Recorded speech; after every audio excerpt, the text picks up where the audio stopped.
sentiment de fierté parce que la cérémonie de graduation est un moment solennel, un moment important dans la vie d'un apprenant. Ça célèbre en fait des défis, des examens, des réussites, des moments de difficulté, de doute, d'accompagnement qui ont été là.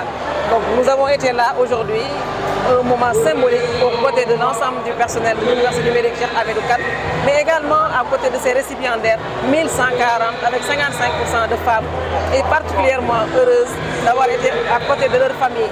Et ça, c'est un événement marquant parce que, on le dit souvent, si aujourd'hui on célèbre ces apprenants, s'ils célèbrent des réussites, c'est parce que derrière il y a eu une famille, il y a eu des amis, il y a eu un corps professoral qui a été là au quotidien pour eux. Donc il y a les héros du jour, mais il y a eu également les héros de tous les jours, que sont les personnes d'enseignement et de recherche, les personnes administratives et techniques, mais surtout la famille. Et donc c'est un moment privilégié pour accompagner les jeunes. Donc je suis très honorée en tant que Sénégalaise d'avoir été désignée marraine de cette célébration-là des 1140 récipiendaires avec 55% de filles. Pour moi, le message qui a été rappelé, c'est que la meilleure des puissances, c'est toujours l'apprentissage.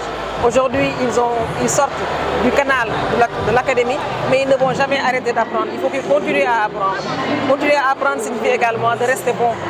On ne donne que ce que l'on a. Donc, apprendre à donner du bon, de rester humble, d'être courageux et de mener à vie des combats, toujours pour l'intérêt de la nation. Nous l'avons indiqué tout à l'heure, le fonds de financement aujourd'hui est une agence de l'État. On appelle ça une banque de financement de la formation professionnelle. Et l'argent que nous avons aujourd'hui, qui nous permet de pouvoir financer des formations, est issu du secteur privé. Ce sont les entreprises, 3% de la masse salariale des entreprises qui nous permettent d'avoir de l'argent pour financer les personnels des entreprises pour être plus compétitifs, mais qui nous permet également de financer les bons de formation des jeunes. Donc ça veut dire que nous misons fortement sur une société qui a beaucoup d'entreprises. Parce que quelque part, ce ne sont pas les individus qui développent, l'individuel qui développe une société. Il faut de l'industrie, il faut qu'il y ait des champions. Et en ce sens-là, durant leur parcours, on a vu déjà le major des majors qui a déjà démarré son entreprise, qui est consultant même en informatique. Et nous encourageons les jeunes également à aspirer à ces voies. Nous finançons la formation professionnelle des jeunes. Nous pouvons les accompagner à travers des parcours innovants de formation, le parcours de l'entrepreneur. Donc nous les encourageons par rapport à ça, à se rapprocher des instruments, mais aussi à s'ouvrir à leur environnement. Tout est à créer dans ce pays. On parle des Jeux Olympiques de la jeunesse. On n'a jamais organisé ça au Sénégal ou en Afrique de l'Ouest. Donc on est pionnier. Ça veut dire que les compétences pour le faire n'existent pas. Même les médaillons, les échafauds sur lesquels on va mettre des médailles, tous les éléments, quand on parle des pistes d'athlétisme, les haies, etc., tout est à construire à partir. Mais est-ce qu'on a les compétences pour le faire? Donc il y a des cheminements. Aussi, on parle des pétrole et du gaz, les ressources gazières et pétrolières qui sont là. Est-ce que nous avons toutes les compétences pour le faire? Donc au lieu qu'on importe des ressources humaines, il faudrait que notre capital humain se réveille, décide également d'être curieux, de se poser des questions et d'être dans la collaboration, de s'interroger et de créer des synergies. La cérémonie de graduation que nous sommes en train d'organiser aujourd'hui rentre dans le cadre de la célébration des 10 ans de l'université.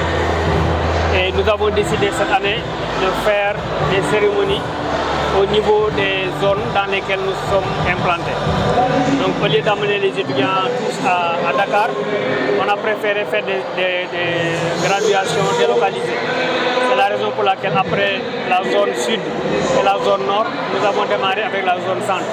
Donc aujourd'hui avec les de Thiès, et ça permet de rapprocher l'université davantage des terroirs et de permettre aux étudiants d'être célébrés devant leur famille. Donc c'est ça un peu la quintessence en tout cas de cette cérémonie-là que nous sommes en train de vivre. Aujourd'hui, l'enseignement à distance est devenu une réalité. Et l'université numérique l'a montré parce que en regardant aujourd'hui les diplômés que nous avons, 1140 diplômés, rien que pour les de Thiès, dont 615 filles, dans des formations aussi diversifiées et variées que le management, l'informatique, l'ingénierie logicielle et aussi le management des collectivités territoriales, le multimédia, la communication digitale et toute la ferveur qu'il y a autour de ces étudiants. Je pense que cela permet de voir qu'il y a la possibilité de former des étudiants à distance. Ce sont des étudiants qui aujourd'hui ont un diplôme de licence ou un diplôme de master, qui leur permet soit de s'insérer directement dans le marché de l'emploi, d'autant plus que certains ont déjà trouvé un emploi, et d'autres sont en train de poursuivre des études dans d'autres universités, aussi bien au Sénégal qu'à l'étranger. Donc cela démontre tout simplement qu'on peut à travers l'enseignement à distance, faire de la formation de qualité et atteindre. Et l'avantage ici, c'est qu'on peut atteindre les masses en les laissant dans leur terroir. Donc les étudiants, ils restent dans leur terroir, comme ici à Thiès. On a même des étudiants qui viennent de Tivaouane, de Mékhé, etc. et qui n'ont pas bougé de leur localité. Et ils ont pu obtenir un diplôme de licence ou un diplôme de master en restant chez eux. Donc c'est ça un peu le principal avantage de l'enseignement à distance.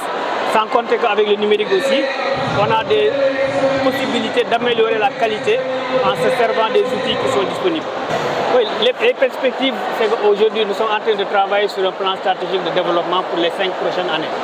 Et ce plan stratégique va prendre en charge les orientations qui sont données par les pouvoirs publics, mais c'est aussi l'occasion pour nous de corriger tout ce qui n'a pas pu être de cas, rose pendant les 10 premières années. Donc nous allons prendre en compte un retour d'expérience par rapport à ce que nous avons fait pendant les 10 premières années. Mais cela va nous permettre aussi de nous projeter dans le futur. Parce que le numérique offre des opportunités extraordinaires. Et aujourd'hui, je pense que nous n'avons pas encore fini d'exploiter toutes les possibilités offertes par le numérique pour améliorer la qualité de l'enseignement. Alors, je ne pense pas être la bonne personne. Oui, non, je ne pourrais pas me prononcer sur les décisions d'une autre université. La seule chose que je peux dire, c'est qu'aujourd'hui l'enseignement à distance est une réalité et qu'elle est crédible et qu'on peut faire de l'enseignement à distance de qualité tout en permettant aux étudiants restant chez eux d'apprendre. Maintenant, effectivement, il faut les accompagner. Et l'État a fait beaucoup d'efforts dans ce sens-là, en tout cas pour l'Université numérique Cheikh Hamidou Kane, parce qu'un étudiant de l'Université numérique Cheikh Hamidou Kane, il bénéficie d'un ordinateur portable et d'une connexion Internet gratuite pendant sa formation. Aujourd'hui, nous avons déjà 12 500 diplômés pendant les 10 ans. Oui, c'est toujours important de permettre aux étudiants d'avoir des références et des modèles. Et donc c'est dans ce sens-là que nous avons fait le choix d'avoir une marraine qui est Mme Sophie Diallo, directrice du 3FPT, et de M. Gueye qui est le DG de l'AIBD. Ce sont non seulement des fils de Thiès, filles et fils de Thiès, mais ce sont des personnes qui ont un parcours inspirant, qui peut être donné en exemple à ces étudiants. Et c'est dans ce sens-là qu'on a fait le choix. Et c'est l'occasion en tout cas pour nous de les remercier et demander aux diplômés de prendre en exemple ces modèles. Aujourd'hui, nous avons déjà des étudiants qui viennent de plusieurs autres nationalités, une dizaine de nationalités étrangères. Mais nous avons aussi surtout inspiré beaucoup d'autres pays à créer des universités virtuelles. Parce que depuis que le Sénégal a mis en place l'université virtuelle du Sénégal en 2013, la Côte d'Ivoire, le Burkina, le Gabon ont dans la foulée créé des universités virtuelles. Donc aujourd'hui, le modèle du Sénégal est un modèle qui est copié un peu partout en Afrique et je pense que ça aussi témoigne de la qualité de ce qui est en train d'être fait, mais c'est aussi du fait que le Sénégal a toujours été un leader dans le domaine de la formation au niveau de l'enseignement supérieur, au niveau africain, et c'est un modèle qui est en train d'être poursuivi en tout cas au niveau de l'Afrique.